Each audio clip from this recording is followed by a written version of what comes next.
Good morning, everyone. It's Kerry or Mrs. Hegarty coming at you with my 7 weeks post-op update video. It's actually, yesterday was my 7 weeks. Today will be, I'm a day late. So it's actually 50 days post-op. As you can see, I am participating in Naked November.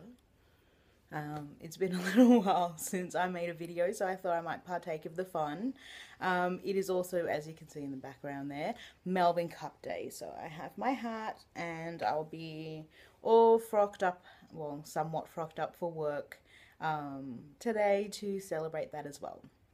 One other thing that I'm going to be celebrating today is I didn't get a chance to really weigh in yesterday. So I weighed in this morning. And I have officially lost 20 kilos. So 20.2 kilos lost this morning. And I'm very excited about that. I had actually set the goal to lose 20 kilos by my husband's 30th birthday, which is this Sunday. And I've managed to already achieve that. I didn't think I would. As of last week, I had 1.5 kilos to lose. So I didn't actually think that I would make that.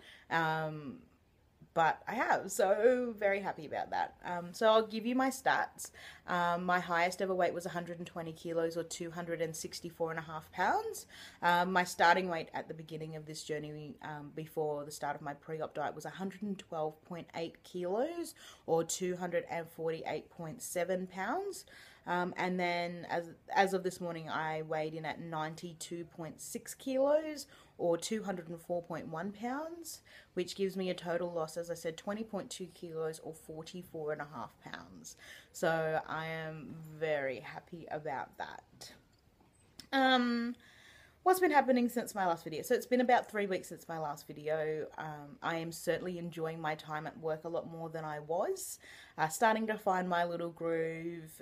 I was a little apprehensive. The customers didn't seem to be warming to me very much, and I was really struggling with the style of the clothes because it's not something that I would wear, and I haven't worked with the more senior customers of our community really before, so dressing that age group is certainly a learning curve for me, and I think I am really starting to find my groove there, which is making things a lot more enjoyable. I'm feeling a lot better in myself. I'm feeling a lot more positive. So I think that's really starting to impact on how people are relating to me. I have a lot more energy. I have a smile on my face all the time. I am loving myself sick at the moment, and I think it's really starting to show in everything that I do. I have had a few events in my life of late that have really helped to give me some perspective. I think when you see people that you care about dearly struggling with events in their life that is just unfair, and there is nothing you can do to soothe the hurt that they are going through, it really takes away, or it gives you the opportunity to take away from that a perspective on your life that, you know, you may forget about when things are, sailing quite smoothly for you. So I think that is really helping to,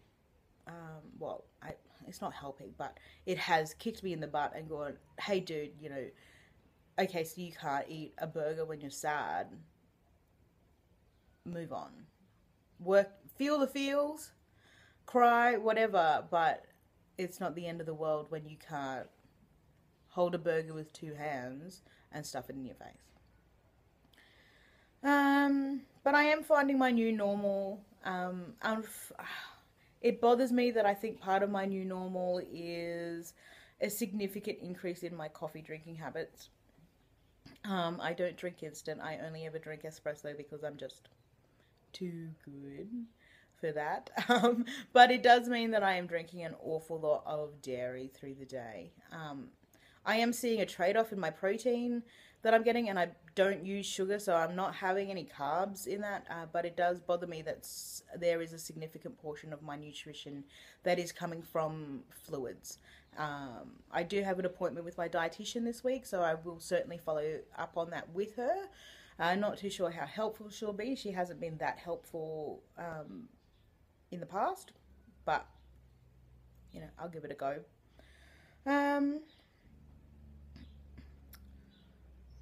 This weekend will be my first eating out since post-op.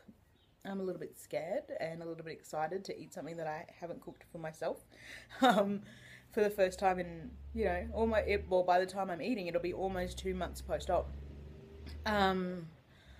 We are going to a little Asian, well, they serve Asian street food, and my husband's actually organised for them to bring large platters of food to our table so that I don't have to order anything off the menu or feel awkward about being in a large group and not ordering. People won't really notice that I'm not eating. Most people know that I've had the surgery, so I don't think that that's really going to be an issue, but for me, I feel a little bit awkward because my restriction is still super epic. So we'll see what happens. I tried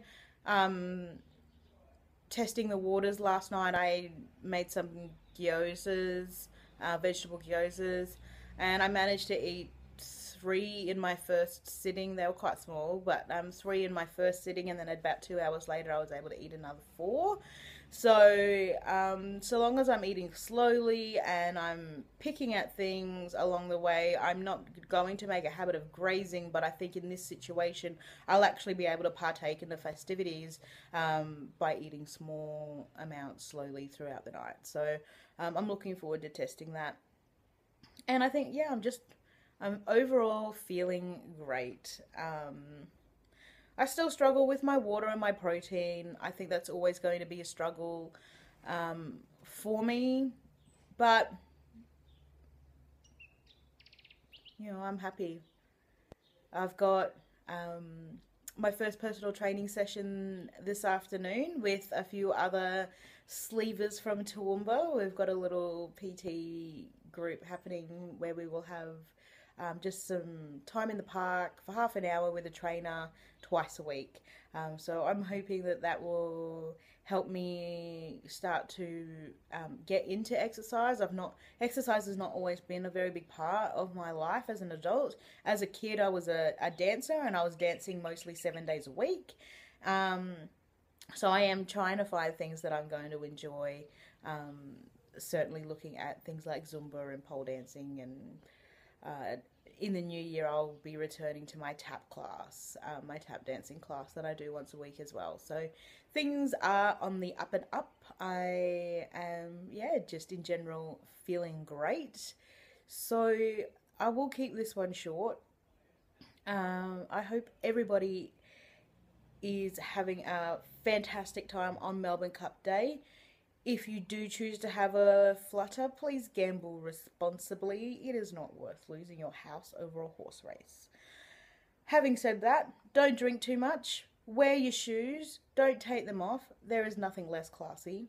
I don't care how much pain you're in, but walking down the street, holding your shoes, with the back of your skirt tucked up in the back of your undies and puking in the gutter is not pretty. Stay classy, everyone. See you later.